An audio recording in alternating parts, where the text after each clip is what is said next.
मेरा जो भी रिश्ता आता अम्मा इनकार कर देती और कहती कि तू कभी दुल्हन नहीं बन सकती।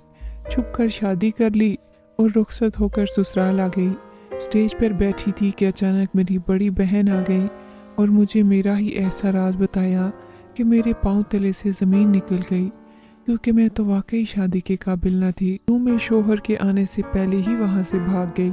जैसे ही घर पहुँची तो ये देखकर रूह लरस गई कि वहाँ 4 ख्वाजा। मेरा नाम फहामा है, मेरी उम्र 20 साल है, हम 2 बहनें हैं। मैं छोटी थी और बहुत शरारती थी। मेरी अम्मा हर वक्त मुझे डांटती रहती थी, लेकिन मैंने कभी कोई अम्मा की बात सुनी ही नहीं थी। हर वक्त मैं अपने चचू के घर जाती थी, जिनका घर साथ ही था। हमारी अम्मा मुझे अक्सर मना करती थी कि उनके घर ना जाया करो, क्योंकि अम्मा की और चची की आपस में बनती नहीं थी। इस वजह से अम्मा मुझे ऐसे कहती थी, लेकिन मैं कब कोई रहने वाली थी। चली जाती थी वहाँ पर, क्योंकि वहाँ मेरा कज़न था जिसे मैं पसंद करती थी। उसके साथ मेरा रिश्ता भी तय था। हम दोनों बातें करते थे। अभी मैं अपने चचू के घर से आ रही थी कि सामने अम्मा खड़ी हुई थी। मुझे देखकर कहने लगी, जब मना किया था कि कहीं नहीं जाना तो फिर कैसे गई। मैंने कहा, अम्मा क्या हो गया है, मेरी शादी भी तो उधर ही हो जानी है। लेकिन अम्मा ने मुझे डांट दिया और मैं अपने कमरे में आ गई। अम्मा मुझे हर बार मना करती थी, लेकिन मैं भी बाज नहीं आती थी। आज फिर अम्मा के लाख मना करने के बावजूद चली गई थी। लेकिन जब मैं सीढ़ियाँ उतर रही थी, अचानक मेरा पाँव फिसला और मैं सीढ़ियों से नीचे गिर गई। उसके बाद मुझे कोई होश न रहा। मुझे क्या मालूम था कि मेरे चंद घंटे बेहोश रहने के बाद क्या कुछ बदल जाना था। जब मुझे होश आया तो मेरे पास मेरी अम्मा और बहन बैठी हुई थी।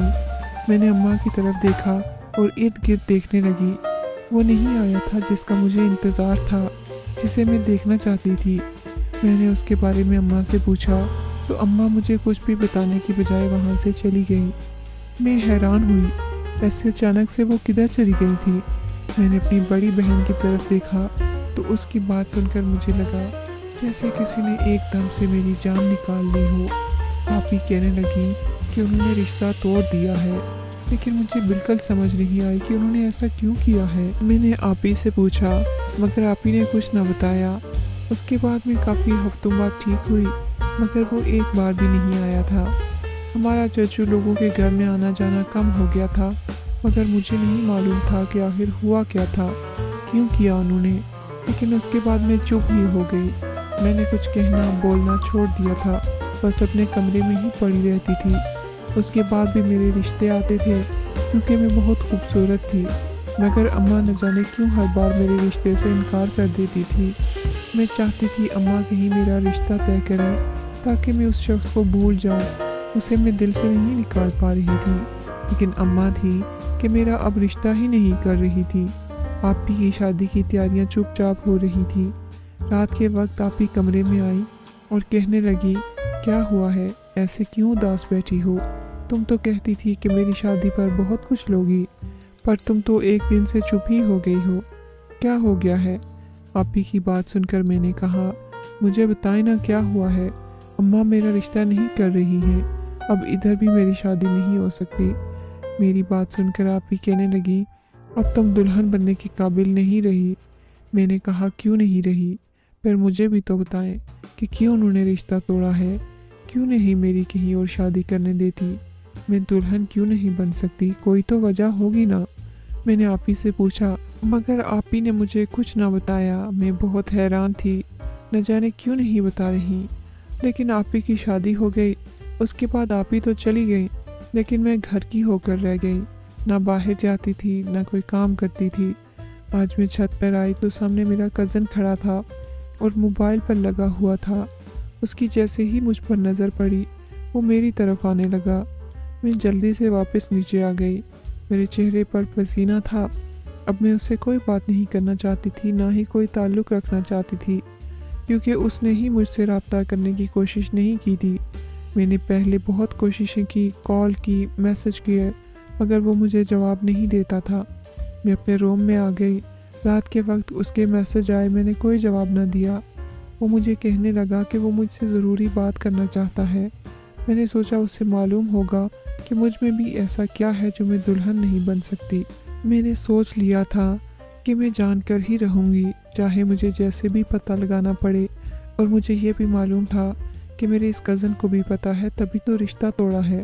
मैंने जब उसकी कॉल पिक की तो सुनकर मुझे धचका लगा कि वो मुझसे शादी करना चाहता है, मगर चोरी से। मैंने पूछा कि ऐसा क्यों और मुझ में क्या है, मगर उसने बताने से इनकार कर दिया। मुझे वो मिल रहा था और क्या चाहिए था मुझे। वो कहने लगा, कुछ दिनों तक मेरे घर वालों ने गांव जाना है, फिर मैं तुम्हें ब्याह करके अपने घर लाऊंगा और किसी को खबर नहीं होगी। वो सब तुम्हें मेरी बीवी के रूप में देखेंगे तो बहुत खुश होंगे। चंद दिन बाद उसके घर वाले गांव गए तो मैं चुपके से अपने घर से निकल गई। हमने पहले निकाह किया, फिर वो मुझे अपने घर ले आया। मैं जैसे ही स्टेज पर बैठी वो कहीं बाहर चला गया। इतने में मेरी बहन आ गई। उसे देखकर मैं डर गई। वो कहने लगी कि तुम जानती हो, जब तुम इस घर में आई थी तो चाची ने तुम्हें गिराया था सीढ़ियों पर तेल फेंक कर। उसके बाद अस्पताल में पता चला कि तुम्हें अंदरूनी चोट आई है, जिसकी वजह से तुम मां नहीं बन सकती कभी।